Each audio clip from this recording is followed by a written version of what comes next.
Така, да ви покажа сублиматора, който направих, защото сега го споменавам и забравям да го снимам. Значи, това е терморегулатор, който си поръчах от AliExpress.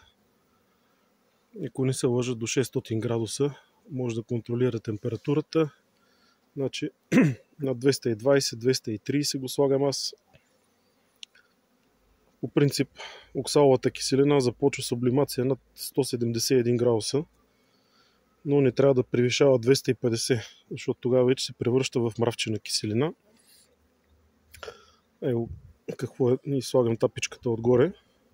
Значи това нещо тук, вътре има нагревател, който е от проточен бойлер, 1500 вата и е залят с алуминий. Значи това нещо много държи температурата, даже и да го изключа от тока, може да държи доста време и да върши работа. Отвънка съм сложил изолация, която да държи тук на човката отпред и на алуминия да държи топло, защото понеже е дълга и започва сублимацията по-навътре. И тук ще видите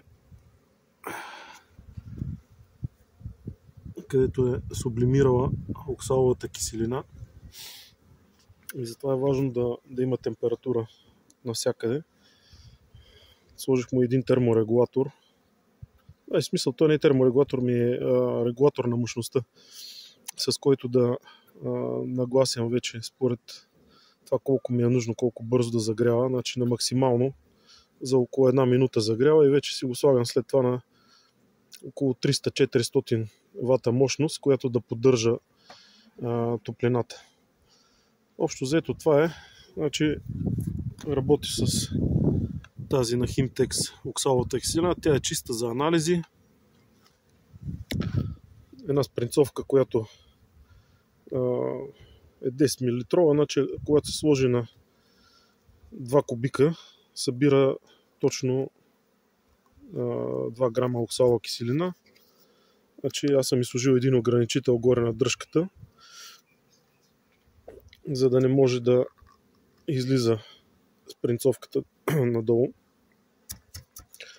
Ето това е начинът, като се натупа няколко пъти, тя е готова, след което се изсипва вътре и затваряме веднага отгоре и започва, след няколко секунди започва сублимацията.